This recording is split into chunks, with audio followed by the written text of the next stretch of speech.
अब एक्सरसाइज 3.3 का question number 11 देखते हैं। 11 में बोल रहा है कि if A and B are symmetric matrix, हमें चूज द करेक्ट आंसर करना है, यहाँ पे चूज करना है। तो यहाँ पे A and B are the symmetric matrix, they are of the same order, यानी ए और बी का ऑर्डर जो है वो सेम है। Then A B minus B A is equal to what, इसमें से स्क्यू सिमेट्रिक मैट्रिक्स होगा, सिमेट्रिक मैट्रिक्स, जीरो मैट्रिक्स और आइडेंटिटी मैट्रिक्स में क्या होगा, यानी A B minus B A. क्या बोल रहा है, A and B are the symmetric matrix, यानी सिमेट्रिक मैट्रिक्स का मतलब ए अगर सिमेट्रिक मैट्रिक्स है, इसका मतलब ए का जो ट्रांसपोज होगा वो ए के बराबर होगा और बी का जो ट्रांसपोज होगा वो बी के बराबर है। दोनों का ऑर्डर सेम बोल रहा है, इसका मतलब हम क्या कर सकते हैं, ए बी को मल्टीप्लाई करके तो बी ए को भी मल्टीप्लाई कर सकते हैं, कोई दिक्कत नहीं, डिफाइंड है ये। तो ठीक है, तो ये क्या होगा, A B minus B A equal to what, क्या होगा, यही हमसे पूछ रहा, क्या लगता है क्या होगा। तो यहाँ पे ये जो कंडीशन दिया है इसका यूज करते हुए हम इसे देखते हैं क्या निकल पा रहा है। तो ए का ट्रांसपोज इक्वल टू ए है, यानी ए के बदले हम लोग लिख सकते हैं ए का ट्रांसपोज, और बी इक्वल टू क्या हो जाएगा, transpose of B, minus B को बदले हम क्या लिखते हैं, बी का ट्रांसपोज इंटू ए का ट्रांसपोज।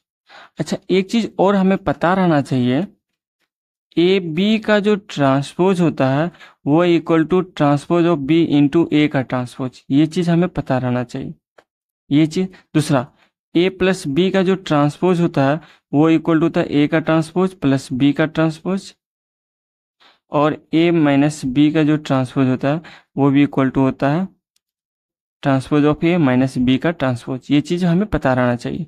जबकि इस बात का ध्यान रखना है, transpose of A B equal to होता है transpose of B into transpose of A, या डायरेक्ट यहाँ पे ए डैश भी बोलते जाएंगे। यहाँ पे क्या दिया हुआ, A dash B dash minus, यहाँ पे transpose of B into transpose of A है, तो इसके देखिए ध्यान से यहाँ पे, ठीक है।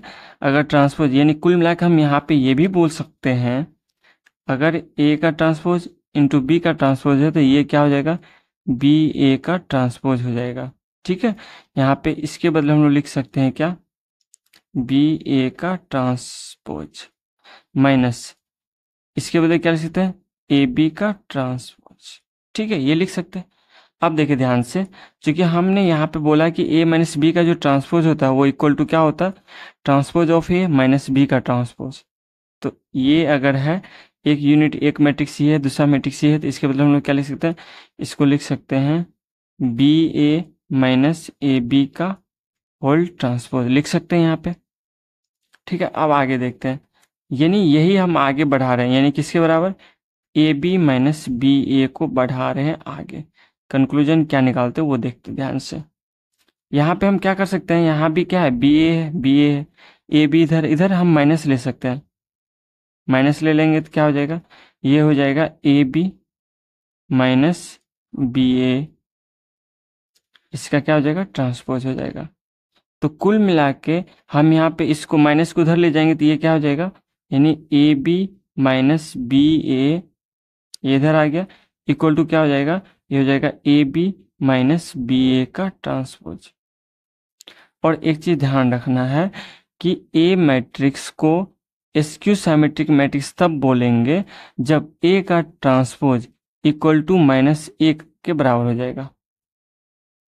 ए का ट्रांसपोज यहाँ पे क्या था, ये था ना, ए बी माइनस बी ए, तो इसका ट्रांसपोज यही है, ए बी माइनस बी ए का ट्रांसपोज, इसको अगर हम लोग एक्स मान ले कोई भी, ठीक है, तो यहाँ पे क्या हो गया, ये हो गया एक्स का ट्रांसपोज इक्वल टू क्या हो गया, माइनस एक्स। तो हमने क्या बोला, क्या transpose of A equal to minus C हो गया, तो transpose of X equal to minus X हो गया। इसका मतलब A B minus B A वो क्या है, स्क्यू सिमेट्रिक मैट्रिक्स है, इसीलिए ऑप्शन नंबर क्या हो जाएगा, 1 सही होगा, ठीक है। यहाँ पे बहुत सारा एक साथ क्या हुआ, बहुत सारा कंसेप्ट यहाँ पे यूज हुआ, इस चीज को ध्यान रखना है। नेक्स्ट क्वेश्चन देखते हैं, क्वेश्चन नंबर 12 देखते हैं।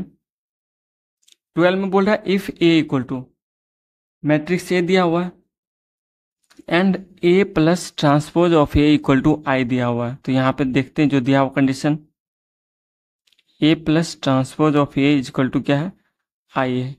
ए यहाँ पे दिया हुआ कितना, cos alpha minus sine alpha, यहाँ पे साइन अल्फा और ये कॉस अल्फा, प्लस में ट्रांसपोज ऑफ इसी का, तो ये हो जाएगा कितना, cos alpha minus sine alpha, यहाँ पे फिर साइन अल्फा कोस अल्फा, और ये इक्वल टू क्या दिया, आइडेंटिटी मैट्रिक्स इसी ऑर्डर का होगा 1 0 0 1 के बराबर। ठीक है, तो हमसे पूछ क्या रहा है, then the value of alpha, alpha का वैल्यू क्या होगा वो निकालते हैं हम लोग।